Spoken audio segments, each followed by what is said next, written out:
Baik, kita lanjutkan sesi berikutnya bicara tentang JSA atau Job Safety Analysis, ya.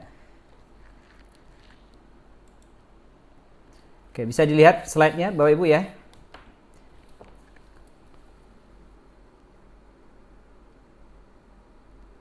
Oke. JSA atau kepanjangan dari singkatan dari Job Safety Analysis artinya adalah analisis atau analisa keselamatan pekerjaan, ya. Analisa keselamatan pekerjaan. Jadi ini adalah salah satu teknik identifikasi bahaya yang sangat detail, ya. Sangat detail dalam menganalisa potensi bahaya di setiap pekerjaan, di setiap langkah-langkah pekerjaan, ya. Kalau kita lihat definisinya, adalah tata cara atau metode untuk meneliti bahaya yang ada dalam setiap langkah kerja. Jadi setiap pekerjaan itu kan ada langkah-langkah kerjanya. Nanti kita uraikan menjadi langkah-langkah kerja, kemudian di setiap langkahnya nanti kita identifikasi potensi bahayanya. Potensi bahaya dan risikonya, kemudian ketika kita menemukan potensi bahaya dan risiko, kemudian kita mencari metode untuk mengendalikan bahaya tersebut. Apakah menghilangkan atau mengurangi bahaya tersebut. Itu yang dimaksud dengan JSA. Kenapa kita perlu JSA? JSA ini diperlukan pertama untuk mengkaji ulang prosedur kerja yang sudah ada. Karena pada umumnya prosedur kerja yang Bapak Ibu buat, kalau Bapak Ibu perhatikan, coba lihat nanti prosedur kerjanya, apakah itu SPO, apakah itu instruksi kerja, biasanya tidak mengandung aspek atau kebanyakan tidak mengandung aspek keselamatan di dalamnya. Hanya menjelaskan langkah-langkah kerjanya saja, tapi tidak menjelaskan tentang aspek keselamatan. Karena tujuan prosedur kerja itu dibuat pada umumnya adalah untuk menghasilkan pekerjaan supaya hasilnya konsisten, ya, supaya sama ketika dilakukan oleh si A, si B dan seterusnya hasilnya konsisten, hasilnya sama. Itu tujuannya, atau menjaga mutu biasanya. Nah, jarang sekali prosedur itu yang melibatkan atau memasukkan aspek keselamatan di dalamnya. Nah, dengan melakukan JSA, kita nanti bisa merubah prosedur itu menjadi prosedur kerja aman. Artinya ketika prosedur itu kita lakukan JSA pada pekerjaan tersebut yang sudah ada prosedurnya, kemudian setelah JSA-nya jadi, kemudian prosedurnya diubah atau direvisi menjadi prosedur kerja aman. Kita masukkan aspek-aspek keselamatan di dalam prosedur tersebut. Dan juga JSA ini bisa digunakan untuk dilakukan untuk pekerjaan-pekerjaan yang tidak ada prosedurnya, yang belum ada prosedurnya. Artinya ini ada pekerjaan yang mungkin sifatnya tidak rutin misalnya, dan tingkat bahaya dan risikonya tinggi, maka kita JSA. Dan kemudian JSA itu bisa juga nanti kita ubah menjadi prosedur kerja aman. Ya, bisa juga untuk membuat prosedur. Kalau Bapak Ibu sekalian ada prosedur kerja, ada pekerjaan yang belum ada prosedurnya, lakukan aja JSA pada pekerjaan tersebut, nanti dari JSA dirubah menjadi prosedur kerja aman. Ya, itu yang kedua. Pertama tadi untuk merevisi prosedur yang sudah ada, yang kedua untuk membuat prosedur baru. Dan yang ketiga, JSA bisa digunakan untuk pelatihan bagi pekerja-pekerja baru atau pekerja-pekerja lainnya. Karena di dalam JSA itu ada langkah-langkah kerja dan juga ada aspek keselamatannya. Jadi untuk yang dipersyaratkan di Undang-Undang Nomor 170 tadi terpenuhi di sini sudah. Dengan JSA ini dengan adanya JSA, kemudian kita latih mereka dengan menggunakan JSA tersebut. Artinya apa? Kita mengajarkan bagaimana melakukan pekerjaannya dan juga mengajarkan bagaimana dia bisa bekerja secara aman. Jadi dua-duanya tercapai. Nah, ini bisa digunakan untuk orientasi pekerja baru misalnya. Langkahnya JSA ini ada 4 langkah, ya, simple langkahnya sebenarnya. Ya, langkah 1 mengamati pekerjaan yang sedang dianalisis atau yang akan kita analisis. Langkah 2, nanti kita uraikan proses pekerjaan tersebut menjadi tahapan-tahapan yang detail. Langkah 3, kita identifikasi potensi bahaya di setiap tahapan. Langkah keempat, kita rekomendasikan pengendalian bahaya di tahapan yang kita temukan ada bahayanya. Ya, ini 4 langkah. Jangan lupa ini juga sebaiknya dihafal, ya. Dihafal dan dipahami dengan baik, bisa jadi bahan diskusi dengan asesor. Ya, nanti ceritakan tentang JSA. Salah satu program saya adalah melakukan JSA, kemudian ceritakan JSA-nya. Nah, kita masuk langkah 1. Apa yang dilakukan di langkah 1? Yaitu memperhatikan pekerjaan yang sedang berlangsung yang akan kita analisis. Tujuannya tentu saja adalah memahami langkah-langkah kerjanya dan melihat potensi bahayanya. Ya, jadi kita perhatikan. Bisa dilakukan dengan berbagai cara. Bisa diamati secara langsung. Ini mungkin paling baik. Contoh misalnya, Anda mau melakukan JSA pada pekerjaan sterilisasi dengan autoclave di ruang CSSD. Kemudian Anda bikin janji sama petugas CSSD-nya kapan dia melakukan sterilisasi. Misalnya pagi ini ntar jam 9 saya mau ada sterilisasi dengan autoclave. Ya udah, janjian jam 9 dan nongkrong di sana tungguin, ya. Diamati nanti. Bisa juga kita sambil diamati direkam dengan video, apalagi sekarang gampang, rekam aja dengan handphone, ya sudah bagus kualitasnya, ya. Bisa juga difoto setiap proses tahapannya, bisa nanti didiskusikan dengan teman, diskusikan dengan petugasnya, bisa juga dibuat sketsa urutan pekerjaan, ya, dibuat langkah-langkahnya 1 ngapain, 2 ngapain dan seterusnya, dan buat catatan penting dalam setiap pengamatan, ya. Bisa jadi apa yang kita amati berbeda dengan prosedur atau mungkin ada yang dia lakukan dilakukan oleh pekerja tidak ada dalam prosedur, catat, ya. Dan bisa juga kita dibantu oleh adanya SPO atau instruksi kerjanya, ya, dibuka SPO dan instruksi kerjanya. Kemudian langkah kedua, menguraikan proses kerjaan tersebut menjadi tahapan yang detail, ya, diuraikan tadi dari langkah 1 sampai langkah terakhir. Kita list tahapan kerja sesuai urutan tahapannya, tidak boleh dibolak-balik. Misalnya tahapan 1 mempersiapkan autoclave, langkah 2 mempersiapkan alat yang disterilisasi, langkah ketiga memasukkan alat yang sterilisasi ke dalam autoclave, langkah keempat proses sterilisasi dengan autoclave, langkah kelima udah selesai kan mematikan autoclave, langkah keenam mengeluarkan bahan yang disterilisasi dan dikemas disimpan di tempat yang steril misalnya, ya, diuraikan langkahnya dan tidak boleh dibolak-balik, ya. Dan jelaskan tindakan dalam setiap langkah dengan kalimat aktif atau kalimat perintah atau kalimat lengkap, ya, kalimat aktif atau kalimat lengkap, ya. Kalimat lengkap itu ada subjek, ada predikat, ada objek.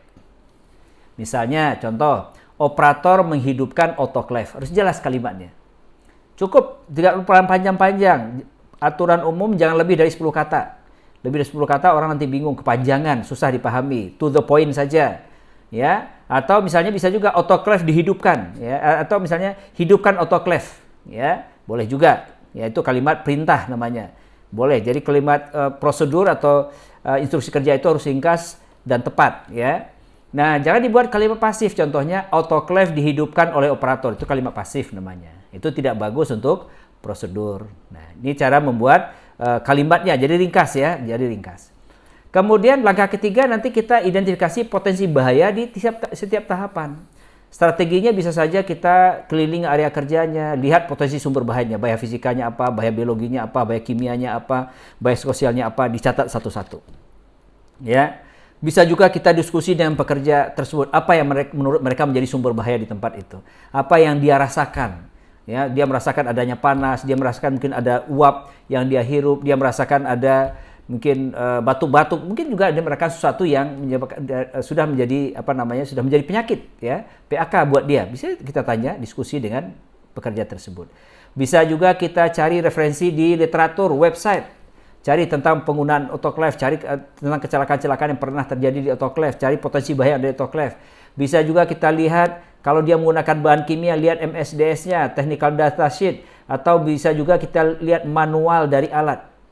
Ya, alat itu ada manualnya biasanya. Cara pengoperasian, di situ juga ada warning biasanya di dalam manual, ya, warning itu artinya peringatan ada bahaya-bahayanya di situ. Kita lihat. Bisa juga kita lihat catatan kecelakaan kerja near miss yang pernah terjadi di alat yang sama atau ruangan yang sama. Ya, jangan lupa terhadap risiko jangka panjang yaitu PAK, penyakit akibat kerja. Ini kan dampaknya jangka panjang, ya, tidak dirasakan langsung. Ya, kadang-kadang ini sering terlupakan. Dan kemudian gunakan what if skenario. Ini juga salah satu teknik identifikasi bahaya nih, what if. Teori teknik what if itu adalah teknik dengan mengajukan pertanyaan bagaimana bila. Bagaimana bila atau apa yang terjadi jika. Apa yang terjadi jika, ya. Itu yang ditanyakan misalnya pada operatornya. Bagaimana bila temperatur ketinggian? Bagaimana bila autoclave dibuka pada saat lagi dioperasikan? Atau apa yang terjadi jika tutup autoclave dibuka pada saat dioperasikan? Ya. Bagaimana kalau waktu sterilisasi yang seharusnya 1 jam ternyata cuma 30 menit dilakukan, setengah jam? Apa yang terjadi jika sterilisasi hanya setengah jam? Nah, itu diajukan skenario-skenario penyimpangan dari standar. Ya, skenario-skenario penyimpangan dari standar. Nah, nanti dia akan jelaskan, kalau ada efeknya dia jelaskan ada efeknya, kalau tidak dia jelaskan tidak ada efeknya, ya. Nanti itu menjadi sumber bahaya yang teridentifikasi oleh kita. Nah, kemudian bisa juga dilakukan dengan cara melihat sumber-sumber bahaya seperti sumber listrik, sumber benda bergerak, sumber mesin atau proses yang bergerak, ya. Kemudian sumber suhu tinggi, sumber tekanan tinggi, ya, kemudian jenis bahan kimia yang digunakan apa saja, sumber debu, ya, sumber-sumber radiasi, potensi jatuh atau kejatuhan benda tajam biasa menusuk, bahaya biologis seperti darah atau bahaya infeksi yang lainnya, ya, bahaya penularan penyakit dan sebagainya. Apalagi di ruang sterilisasi yang tentu saja banyak bahan-bahan infeksius, ya, atau bahan-bahan yang terkontaminasi oleh bahan infeksius. Ya, nanti bisa kita lihat. Bisa juga kita dalam mengidentifikasi bahaya ini dengan mengajukan pertanyaan apakah ada potensi terpapar bahaya kimia atau radiasi? Apakah ada noise dihasilkan atau kebisingan dihasilkan pada saat proses sterilisasi berjalan misalnya? Apakah ada ventilasi yang cukup di ruangan tersebut? Apakah penerangan mencukupi? Apakah emergency exit diberi tanda dengan jelas? Apakah ada potensi bahaya listrik? Apakah APD diperlukan untuk pekerjaan tersebut? Apakah ada benda bergerak? Apakah dan seterusnya. Ya, yang menimbulkan potensi bahaya. Ini namanya menggali potensi bahaya dari pekerja yang bekerja di situ. Kita tanya sama dia. Dia pasti lebih tahu secara detail daripada kita. Ya, kita hanya menggali, nanti apa yang dia sampaikan nanti kita catat, ya. Kemudian baru langkah keempat, ya. Setelah langkah ketiga kita sudah teridentifikasi potensi bahaya di setiap langkah kerja, baru kita lakukan masuk ke langkah keempat, yaitu memberikan rekomendasi pengendalian pada bahaya yang kita temukan tadi. Ya, ini kembali lagi kepada hierarki pengendalian yang tadi, ya, eliminasi, substitusi, rekayasa kontrol, administratif, kontrol, dan alat pelindung diri. Ya, kita rekomendasikan sesuai dengan potensi bahayanya, dan jangan lupa selalu mulai dari atas ke bawah. Ya, selalu lihat potensi untuk eliminasi dulu. Kalau tidak bisa eliminasi, baru kita lihat potensi untuk substitusi. Kalau tidak bisa, baru nanti kontrol rekayasa, administratif, dan pelindung diri. Dan ini biasanya sejalan, ya. Bisa sekaligus, ya, saling lengkapi, ya, antara kontrol teknik dengan kontrol administratif dan alat pelindung diri, ya. Oke, contohnya saya kasih contoh, nanti Bapak Ibu bisa membuat JSA yang sama, ya, dengan ini, atau yang mirip dengan ini, atau JSA sesuai dengan bidang masing-masing, ya. Nanti untuk tugas berikutnya adalah membuat JSA, ya. Ini saya kasih contoh dulu. Contoh, ini formnya seperti ini, ya Bu, ya, Bapak Ibu, ya. Contoh formnya seperti ini. Nanti ada form standar di latihan Anda juga seperti ini. Tinggal nanti diisi. Ini mungkin jobnya pekerjaan apa yang mau di JSA. Biasanya JSA ini spesifik pada pekerjaan tertentu. Misal ini sebenarnya pekerjaannya memperbaiki pompa. Ya, perbaikan pompa itu dari mulai membongkar pompa, membawa pompa ke workshop, ya, kemudian memperbaiki pompa, kemudian memasang kembali. Nah, ini hanya spesifik pada saat membongkar pompa saja, ya, membongkar pompa. Jadi JSA untuk pembongkaran pompa, karena pada saat membongkar pompa itu ada potensi bahaya di situ. Nah, kebetulan pompanya ini adalah pompa bahan bakar. Bayangkan kalau ini pompa bahan bakar solar di tempat Anda, tentu saja ini bisa terbakar, ya, bisa menimbulkan kecelakaan. Nah, job title-nya memperbaiki pompa. Dalam rangka memperbaiki pompa ini dibongkar. Jadi satu tahapan yang kita analisa. Kemudian yang melakukan bagian engineering atau bagian maintenance IPSR, silakan diisi form informasi lain di kotak-kotaknya masing-masing. Dan yang paling penting adalah kolom langkah kerja, potensi kecelakaan, dan rekomendasi. Ini langkah pentingnya. Langkah kerja, potensi kecelakaan, rekomendasi. Nanti ini kita kerjakan satu-satu, atau bisa juga Anda buat langkah kerjanya dulu, selesaikan semua, ya, kasih spasi tentunya, sehingga Anda nanti bisa masukkan potensi kecelakaan di sebelahnya. Ya, kalau dengan diketik sih lebih gampang, tapi kalau tulis tangan kan susah untuk geser-geser. Misalnya langkah 1, kalau kita ingin memindahkan pompa, bahan bakar atau membongkar pompa, adalah dengan mematikan pompa. Matikan pompa dulu. Jangan membongkar pompa lagi hidup. Nah, itu menimbulkan kecelakaan, matikan pompa. Kemudian kita lihat apa potensi kecelakaan ketika kita membongkar pompa. Ya, kesetrum listrik. Kenapa kesetrum listrik? Karena pompanya menggunakan listrik. Maka rekomendasinya jangan berdiri di area yang basah, pastikan listriknya ada groundednya misalnya, ya. Pertama, kalau tangannya basah atau kaki daerah itu basah, maka itu akan mudah mengalirkan listrik ke tubuh kita, karena air atau basah itu, cairan basah air misalnya mengantarkan listrik. Ya, makanya kalau kita mematikan stop kontak atau pastikan tangannya kering, bisa jadi nanti kesetrum. Ya, dan pastikan listrik ada grounded-nya. Ya, grounded ini adalah untuk membuang sisa arus listrik atau bocoran arus di pompa. Kan seringkali kita megang sesuatu, oh nyetrum gitu ya. Ngidupin TV, pegang TV kok nyetrum, padahal TV-nya mati. Ya, kita sering kesetrum, TV mati dipegang kok nyetrum. Itu artinya ada bocoran arus atau arus sisa di TV tersebut atau di alat tersebut. Makanya perlu grounded. Dan umumnya peralatan di rumah sakit hampir semuanya memiliki grounded. Di grounding dia, ya. Di grounding, diketanahkan, nanti dibuang arus sisa arusnya ke tanah sehingga ketika dia digunakan pada pasien, pasiennya tidak kesetrum, ya, atau petugasnya tidak kesetrum. Nah, itu pertama. Kemudian langkah kedua, setelah pompanya dimatikan, kemudian dilepaskan komponen listriknya. Kabel-kabelnya tentu saja kita cabutin ya, kan ada kabel-kabelnya nih. Kita cabutin kabel-kabelnya. Pasti kabelnya ada listriknya nih. Maka potensi kecelakaannya kesetrum listrik lagi. Ya. Maka di sini rekomendasinya kunci panel listrik dari upaya menghidupkan pompa atau loto. Artinya bisa juga ditambahkan, turunkan MCB-nya dulu, kemudian kunci panelnya dari upaya menghidupkan pompa. Ya. Jadi kalau Anda turunkan MCB, kemudian Anda tutup MCB-nya, Anda gembok dengan sistem loto. Ini yang kita bicarakan tadi, lock out, LO ya. LO itu lock out, kunci, take out, itu artinya label. Ya. Jadi Anda kunci MCB-nya dengan kunci, kemudian dikasih label bahwa ini dikunci. Nanti ada contohnya nanti kita belajar listrik besok ya. Bayar listrik nanti saya jelaskan lebih detail tentang loto ini. Ya. Nah, TO artinya dikasih label di situ. Dan biasanya kunci loto itu cuma punya satu anak kunci. Kalau kita beli kunci gembok, itu kan anak kuncinya 3. Nah, yang 2-nya dibuang, dipatahkan, tinggal 1 aja. Ya, 1. Jadi anak kuncinya disimpan oleh siapa? Orang yang kunci. Jadi tidak ada orang lain yang bisa menghidupkan atau membuka MCB-nya. Ini untuk keamanan kita selama bekerja. Berapa sering kalinya ketika orang bekerja dengan listrik, dia turunkan MCB, dia kerja, kemudian ada orang lain lihat, loh listrik kok mati nih ya. MCB-nya turun, dihidupin MCB-nya sama dia, orang yang bekerja kesetrum listrik. Jadi tujuannya itu untuk mencegah kecelakaan akibat listrik. Ya. Nah, kemudian setelah komponen listriknya atau kabel-kabelnya dicabut, pompa itu biasanya tentu saja ada pipa masuk, pipa keluar. Maka masing-masing membuka valve masing-masing si pompa. Jadi dibuka tuh sambungannya atau valve-nya dibuka kiri kanannya supaya pompa ini bisa dilepas dari pipanya. Maka di sini mungkin terjadi ketegangan otot, potensi kecelakaannya. Kan buka valve itu kan keras ya. Mungkin pakai pakai kunci Inggris misalnya atau kunci pas. Pasang keras jangan dipaksa. Jika valve-nya keras atau rekomendasinya jika valve-nya keras atau berkarat, lumasi dengan pelumas. Kasih pelumas dulu, diketok-ketok dulu, baru dibuka pelan-pelan. Jangan dipaksa. Kalau Anda paksa nanti keseleo tangannya. Tegangan otot, ya cedera nanti. Ini masalah ergonomik ya. Nah, kemudian langkah keempat membuang atau mengeluarkan sisa cairan bahan bakar dari pompa tersebut.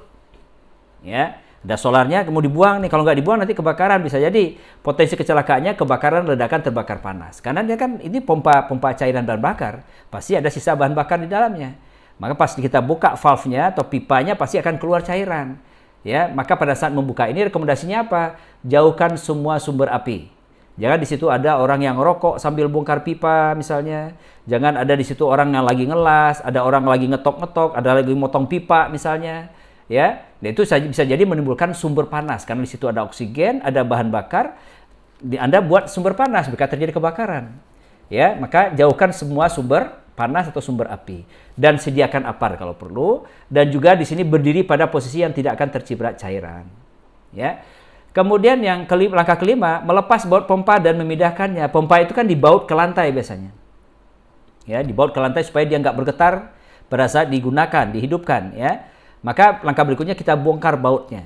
Di sini juga demikian, potensi kecelakaannya rusak jaringan karena ketegangan otot, ya karena keras mungkin bautnya. Kemudian kaki patah atau memar. Gunakan tool yang tepat dalam membuka baut. Ya mungkin ada itu alat buka yang tidak, kalau buka langsung mungkin keras. Ada yang pakai sistem lahar itu mungkin ya. Mungkin sehingga diputar itu lunak gitu ya. Ya itu ada. Nggak terlalu keras dia. Nah, jadi dibuka dengan alat itu sehingga tidak terjadi ketegangan otot. Kemudian gunakan alat angkat yang pas, lakukan cara mengangkat yang benar, pastikan alat angkat dengan kapasitas yang sesuai, dan gunakan sepatu safety. Nah, ini rekomendasinya Ya, jadi setiap langkah nanti Anda lihat ada potensi kecelakaan. Kalau tidak ada potensi kecelakaannya, ya nggak ada rekomendasi. Tidak semua langkah juga ada potensi kecelakaannya. Ya, jangan juga dipaksakan setiap langkah harus ada potensi bahaya, potensi kecelakaan. Enggak, ya. Jadi Anda kalau tidak ditemukan potensi bahaya atau kecelakaan, ya sudah, Anda tidak perlu membuat rekomendasi. Kosongkan saja, lanjut ke langkah berikutnya. Ya, lanjut ke langkah berikutnya. Nah, kemudian kalau Anda ingin merubah ini menjadi prosedur kerja aman, dari JSA ini kita rubah jadi prosedur, gabungkan kolom langkah kerja dengan kolom ketiga atau kolom rekomendasi. Ya, gabungkan kalimatnya, buat kalimat yang bagus, Contoh, operator mematikan pompa dan jangan berdiri dari yang basah dan pastikan listrik ada groundednya.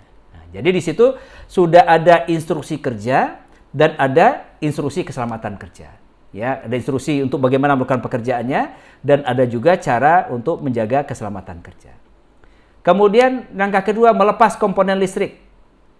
Ya, kalau di langkah kedua digabungkan, operator melepas komponen listrik dan kunci panel listrik dari upaya menghidupkan pompa dengan sistem loto. Nah, digabung, jadi bagus kan? Kalimatnya jadi cari kalimat yang pas nanti untuk menggabungkan langkah kerja dengan rekomendasi. Maka jadilah dia menjadi prosedur kerja aman. Saya sebut PKA, ya. Prosedur kerja aman. Ya. Atau kalau Anda tulis SPO kerja aman juga bisa. Ya, ini caranya membuat JSA dan kemudian merubahnya menjadi prosedur kerja aman. Nah, ya ini materinya sampai di sini. Ada pertanyaan, silakan kalau ada pertanyaan sebelum nanti Bapak Ibu membuat tugas, ya. Tolong tandain contoh tugasnya seperti ini. Nanti ada formnya yang sudah disiapkan di folder dan kirim ke Anda. Anda buat JSA untuk salah satu pekerjaan yang Anda lakukan, yang Anda pahami sehari-hari, di mana di situ bisa terdapat potensi bahaya. Kalau Bapak Ibu petugas medis, mungkin bisa pekerjaan medis seperti misalnya memasang infus misalnya, memasang kateter misalnya, ya, atau memeriksa pasien misalnya, atau apalagi sekarang pasien COVID ya, memeriksa pasien COVID, langkah-langkah kerja seperti apa potensi bahayanya dan bagaimana mengendalikannya. Itu bisa di JSA. Atau mungkin Anda orang ya, teknik IPSRS buat pekerjaan maintenance alat misalnya, ya, maintenance alat, apakah alat seperti maintenance alat gigi misalnya, perbaikan alat gigi, ya, bisa juga dan seterusnya. Atau misal juga Anda JSA potensi bahaya, JSA pekerjaan membuang limbah B3 dari ruangan ke TPS, itu juga bisa. Silakan nanti dipilih jenis JSA yang mau Anda lakukan. Nah, sampai di sini ada pertanyaan dulu nggak?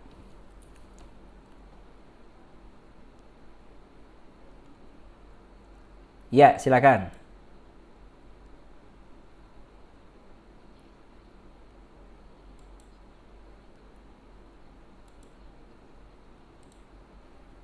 Di setiap pekerjaan dan setiap ruangan.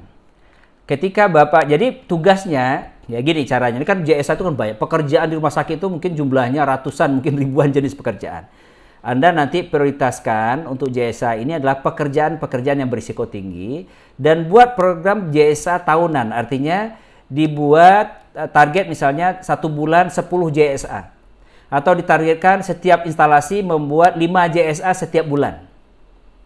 Nanti tim JSA-nya di training dulu, Mbak Ibu, training dulu tim JSA di setiap instalasi.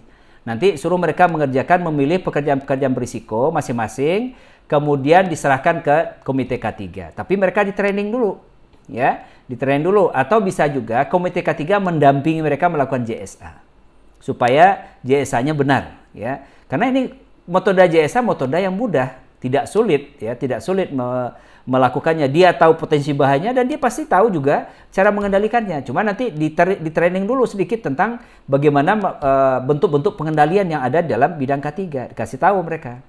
Ya, kemudian biar mereka melakukan JSA sendiri, kasih target. Pokoknya bulan ini 5 ya, masing-masing instalasi tolong serahkan. Kalau 5, Bapak Ibu punya berapa instalasi? Ada 7 instalasi, 5 kali 7, 35 JSA dalam 1 bulan. Bulan depan juga 5, sudah 70 JSA. Nanti lama-lama banyak. Sehingga apa? Semua prosedur kerja kita sudah mengandung prosedur keselamatan kerja. Ya, itu menjadi bagus. Jadi programnya harus terstruktur ya, terencana dan terstruktur dengan baik. Oke. Cukup, Bu? Oke, ada lagi pertanyaan? Kayaknya Ibu ini menghilang nih. Ibu Dewi, putus kah? Videonya putus, coba di ini lagi ya. Ya, silakan Pak Hidayat.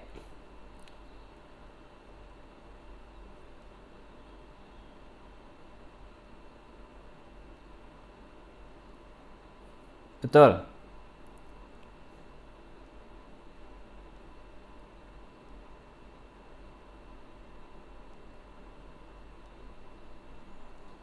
Betul. Betul. Ya. Jadi prosedur kerja aman itu mereka yang gunakan sendiri kan. Mereka yang melakukan jasa, kemudian dirubah menjadi prosedur, kemudian digunakan di tempat mereka sendiri-sendiri. Jadi kita hanya memonitor saja pelaksanaan jasa atau mengarahkan target pelaksanaan jasanya saja. Ya.